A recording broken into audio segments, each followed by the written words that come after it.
Hello students, मैं आचार्य वंदना और आज हम पढ़ने वाले कक्षा 8वीं हिंदी वसंत भाग 3। पाठ का नाम है भगवान के डाकिए। तो बच्चों, ये जो कविता है वो लिखी है श्री रामधारी दिनकर जी ने। तो इन्होंने भगवान के डाकिए कविता में जो है मानवता मतलब मानववादी जो भावना है उसे व्यक्त किया है। उनका कहना है कि वसुधैव कुटुंबकम का आदर्श चरितार्थ करते हुए कवि ने यह जो है प्रयास किया है कि पक्षी और बादल को भगवान के डाकिए कहा जा रहा है। मतलब वसुधैव कुटुंबकम का अर्थ होता है कि पूरी पृथ्वी जो है वो एक परिवार के समान है और इस परिवार को किस तरह से मिलजुल के रहना चाहिए। तो यहाँ पर कवि का कहना है कि जैसे पक्षी राज्य देश महाद्वीप की सीमा को न मानते हुए चारों तरफ आते जाते हैं, तो बादल भी जो है अन्य देशों में जाकर बसते हैं। वे देश विदेश की सीमाओं में के जो बंधन है उसमें नहीं रहते, क्योंकि बंधन कहाँ होता है, सीमाएं कहाँ बनी होती है, जमीन पर बनी होती है कि ये इस देश की सीमा है, वो उस देश की सीमा है। लेकिन पक्षी और बादल जो है इन सीमाओं को नहीं मानते और वो स्वच्छंद आकाश में जो है विचरण करते रहते हैं। तो यहाँ पर कवि ये कहना चाह रहे हैं कि पक्षी पेड़ पौधे पर बैठते हैं और पक्षी अपने पंखों को फड़फड़ाकर एक देश की सुगंध को दूसरे देश तक ले जाते हैं। इसी प्रकार बादल भी जो बरसने वाला पानी है वो भाप बनकर एक देश में जो है वो भाप बनता है और दूसरे देश में जाकर वो बरसता है। तो इस कविता का यह अभिप्राय है बच्चों कि पक्षी और बादल एक देश से दूसरे देश में बिना किसी बैर भाव के मुक्त रूप से जाते हैं, है ना। तो उनके मन में किसी भी देश के लिए जो है भेदभाव की भावना है वो नहीं रहती है। तो ईश्वर भी यही चाहता है कि विश्व में सब जगह अमन शांति रहे, किसी को किसी के प्रति बैर भाव ना रहे किसी के मन में, है ना। और उनका संदेश है कि विश्व एक है, पूरा जो विश्व है वो एक है और सबके लिए वो एक ही बना रहे और सभी को मिलकर रहना चाहिए। लेकिन हम क्या करते हैं, हम मानव ऐसा नहीं समझते हैं।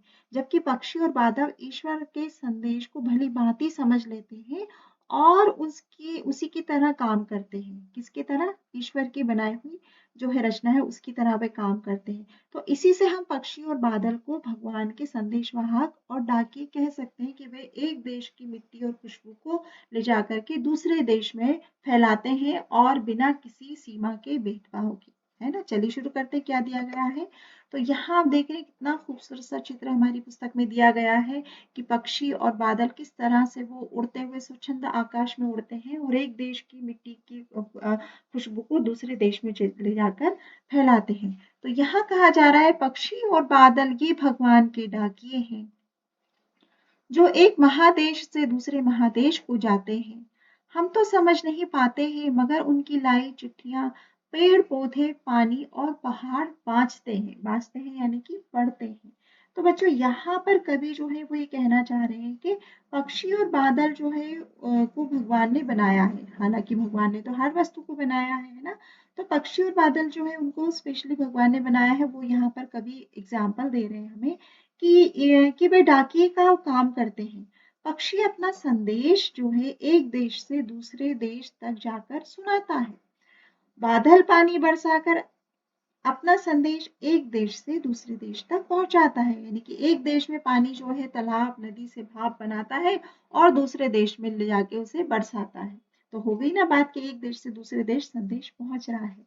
तो यहाँ कहा जा रहा है कि हम मानव अज्ञानतावश यानी कि हम अपनी बेवकूफी के चलते अपनी अज्ञानतावश समझ नहीं पाते, किंतु उनकी लाई चिट्ठियां जितने भी संदेश जितने भी अपने पंखों पर ये एक देश की मिट्टी की खुशबू दूसरे देश में जाकर फैलाते हैं, तो उनकी लाई हुई ये जो चिट्ठियां हैं वो पेड़ पौधे पानी और पहाड़ पढ़ते हैं। चिट्ठियां बाजती हैं, इनकी पहाड़ पढ़ते हैं।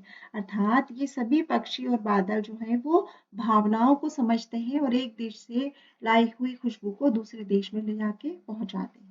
अब अगली पंक्तियों में कवि कहना चाह रहे हैं कि हम तो केवल यह आंकते हैं कि एक देश की धरती दूसरे देश को सुगंध भेजती है और वह सौरभ हवा में तैरते हुए पक्षियों के पंखों पर तैरता है, यानी कि तैरता है और एक देश का भाप दूसरे देश में पानी बनकर बरसता है।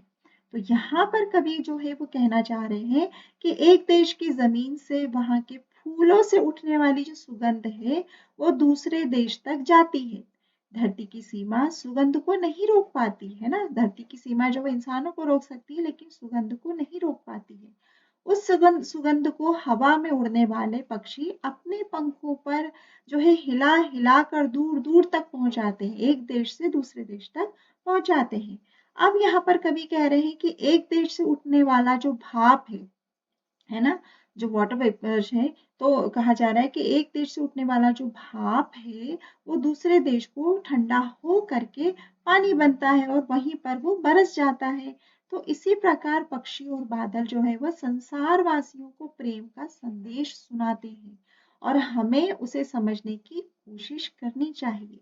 तो कवि का ये आशय है बच्चों के पक्षी और बादल जो है प्रकृति की सुगंध को बिना किसी भेदभाव के सारी दुनिया में फैलाते हैं और हम इंसान तो केवल इसका अनुमान ही लगाते रहते हैं कि ये चीज क्या है ना। लेकिन हम सही मायने में देखा जाए तो ये जो ईश्वर की बनाई हुई दो अद्भुत रचना पक्षी और बादल, यही वो है जो बिना किसी सीमा को भी या बिना किसी भेदभाव के वे एक देश से दूसरे देश जो है संदेश पहुंचाते हैं और सारे भेदभाव को मिटाते हैं। और इनकी लाई हुई चिट्ठियां कौन पढ़ती है? प्राकृतिक चीजें जैसे पेड़ पौधे पानी और पहाड़ इनकी लाई हुई चिट्ठियां बांचते हैं और हम मनुष्य अपनी अज्ञानतावश इसे नहीं समझ पाते। तो बच्चों ये था हमारा पाठ भगवान के डाकिए। तो मुझे उम्मीद है कि आपको बहुत अच्छे से कविता समझ में आई होगी। थैंक यू सो मच बच्चों।